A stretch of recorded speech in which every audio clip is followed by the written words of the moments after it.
number of times Sunrise did not receive complete information on the first call had 100% changed. Our RPIW newspaper highlighted areas that we need to continue to work on over the next months. And the first one is training.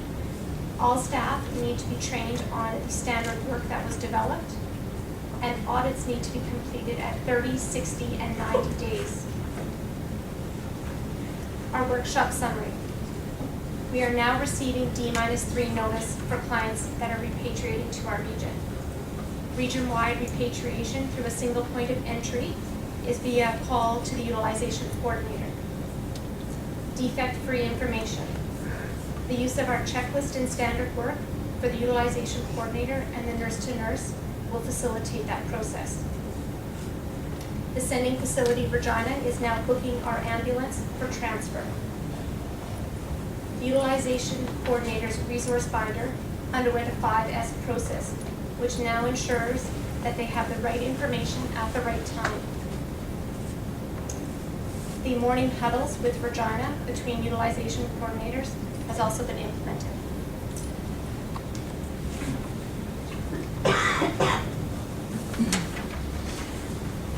Hello, I'm Winnie Garbutt, the patient rep. I have some thank yous to make.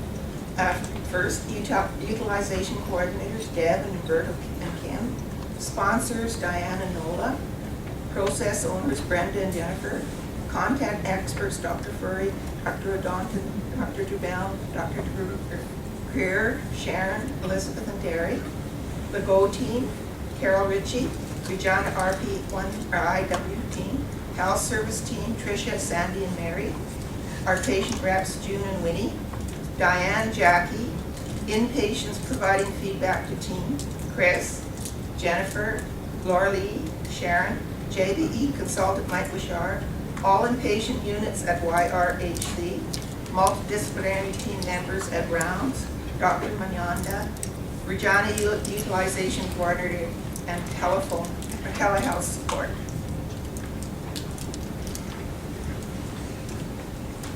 So, hello again, and just to close out this part of it, as a team lead, I couldn't be more excited.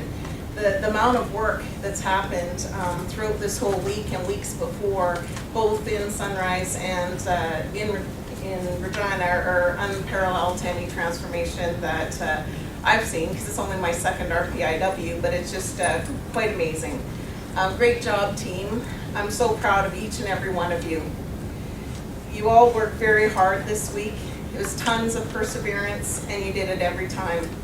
And what's amazing is that we've achieved, or we're well on our way to changing this process in 1 week, which will improve our process for our patients, our staff, and our teams. I'd like to do an extra call out for our patient reps, Winnie and June. Woohoo! Thank you. Working with our patients through Lean will transform our processes for a better tomorrow together. I would like to now thank very much our guide, our helper throughout the week, our JVA consultant, Mike Richard, to say a few words. Thank you.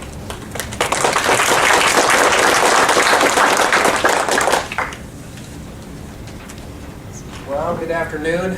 You know, the main thing I think I would say as I think back on this week is the first thing that comes to mind is positive energy.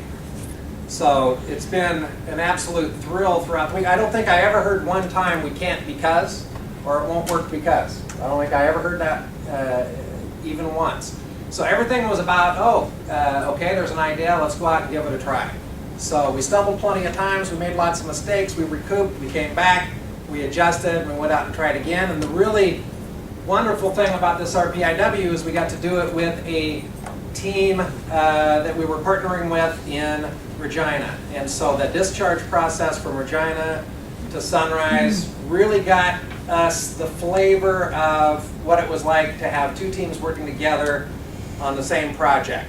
And I know it was a first for John Usick and myself, working on a project like that where we're partnering, and we've both had a lot of fun working on this process, and I think everybody's learned an awful lot about it.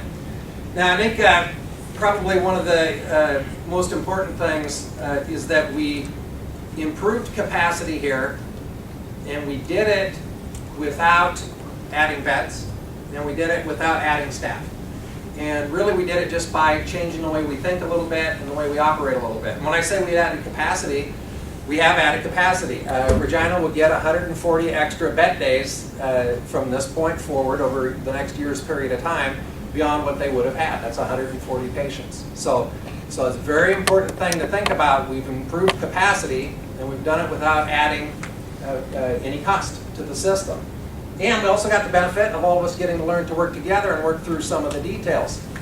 Lots of interesting times throughout the week. We made assumptions from both Regina's end and from Sunrise's end on what we thought the motive was for a particular event to happen.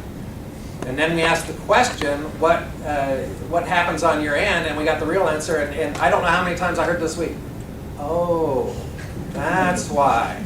But we had already decided, hadn't we? You know, and it's a very natural thing for us to do. We already decided what we think you need. We already decided what we think your motive was, and then we find out later when we simply ask the question, or in a sense go to the Gemba, we simply ask the question, what really was your motive and what really was driving you? So the other thing I'd like to point out is that Mark Wyatt had mentioned earlier today that this is something that we had been working on for years. This discharge process is something we're working on for years. I had somebody in our meeting, it was either early this morning or it was sometime yesterday, somebody in our meeting said that what were we talking about? Healthcare, right? I think we might have been. Lenore's trying to get me to stand over a little closer.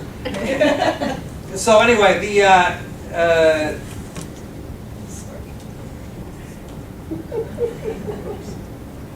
okay, healthcare, right?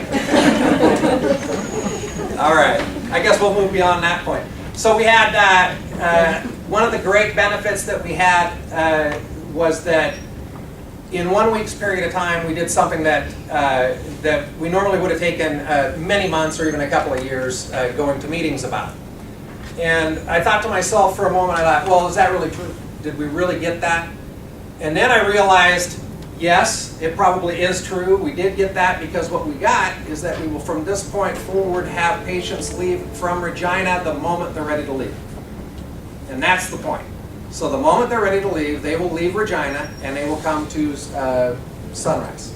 And so there'll be no wait time whatsoever. So we really did achieve the goal.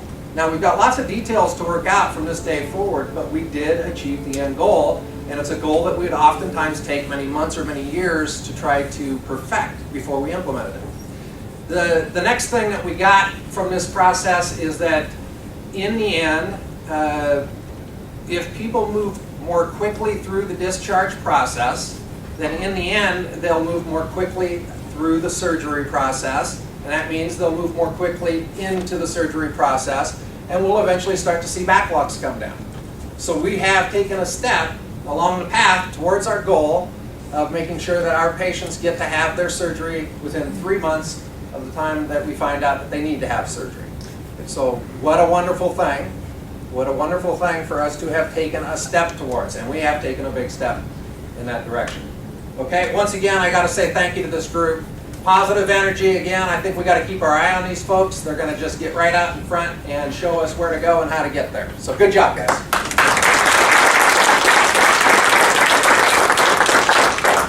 We're going to call. We have two sponsors for this RPIW from the Sunrise perspective, and we're going to give them each a minute to give some comments. So we have Diane McDougall, and then we'll ask Nola Walsh to come up.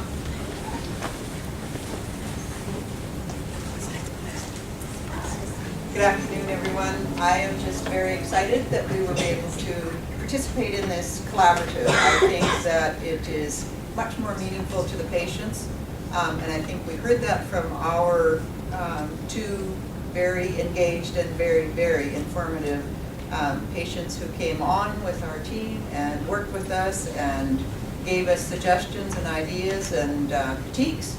I think that working with the Regina team was another learning environment, and we really I think collaborated in a great way, both sides, learned lots about each other, and I think it can't be anything but positive from here on. So I just want to say a huge thank you, both to Don Calder and the group in Regina, and to Sue-Ann as team lead for our crew, and we'll just continue.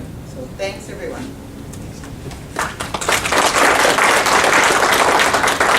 Ditto. I just want to say thanks as well, and I know that it was a really tough week. We'd go down every day at 4 o'clock, and the team just looked like they were exhausted. They had worked all day so hard. So I just want to say thank you, and I'm looking forward to seeing what happens over the next while and how we improve, and I know that it's going to benefit the clients for sure. So thank you. We have two process owners, Brenda McLean and Jennifer Donnelly, to come up and just give us 30 seconds even.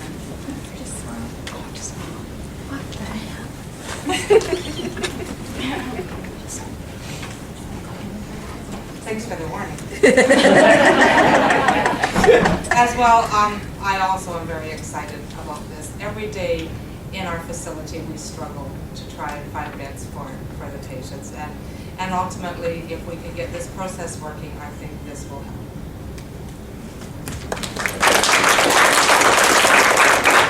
Hello, people. Hi. I'm not very good at public speaking. It's one of my weaknesses that I'm working on. But for the team, thank you very much for all the hard work. I was part of the discharge process value stream mapping for York's Regional, and hopefully that process will continue now after this week, and we can make some really good strides on our end to help accommodate the transfers back to Regina. Bye. Call on Sue-Ann Laurent, our CEO, to just wrap up for us. Thank you, Lenore. And again, I just want to thank Winnie and June, our patient representatives. Working with our patients now improves our health system for patients in the future and for future generations.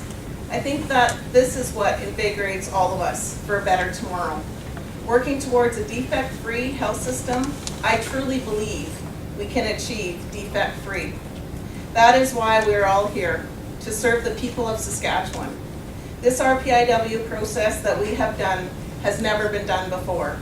2 regions, 2 hours apart, working virtually, hour by hour, day by day, week by week, making a difference together.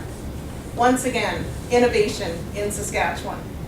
I believe there's nothing that we cannot do in Saskatchewan for the people of our great province. In closing, I would like to thank our ministry for funding and supporting this important work. I look forward to future RPIWs in all of our regions, driving a difference every single time. Every time we apply lean, the knowledge, the training, the tools, we are learning and we are improving. I am proud and humbled to be part of our lean transformation in my region and in our province, for and with the people we serve. Thank you very much.